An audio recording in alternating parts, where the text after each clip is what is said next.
चला तर मंडळी, आज आपण बनवणार आहोत कांद्याच्या पातीचं सुकं पिठलं, म्हणजेच झणझणीत कांद्याच्या पातीचं सुकं बेसन. प्रवासात सुद्धा न्यायला खूप उपयोगी पडतो आणि छान कुरुम कुरुम भाकरी.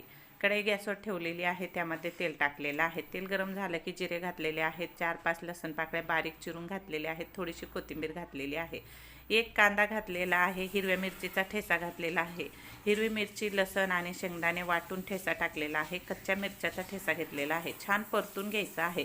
परतून झाल्याच्या नंतर एक मोठा टोमॅटो घातलेला आहे, थोडीशी कोथिंबीर घातलेली आहे, आता हळद घातलेली आहे आणि ठेच्यामध्ये थोडंसं मीठ घातलेलं होतं, तर त्यानंतर थोडंसं आणखीन मीठ घातलेलं आहे. त्यानंतर खूप सारी कांद्याची पात स्वच्छ धुवून एकदम बारीक चिरून घेतलेली आहे आणि आणखीन थोडी कोथिंबीर घातलेली आहे. छान असं परतून घ्यायचं आणि कांद्याची पात छान शिजू द्यायचं आहे. कांद्याची पात शिजण्यासाठी थोडंसं पाणी घातलेलं आहे. पाणी घालून झाल्याच्या नंतर मस्त आता कांद्याची पात शिजलेली आहे, पाहू शकता. आता यामध्ये आपल्याला बेसन हटून घ्यायचं आहे. आता हे बेसन तुम्ही प्रवासाला सुद्धा नेऊ शकता.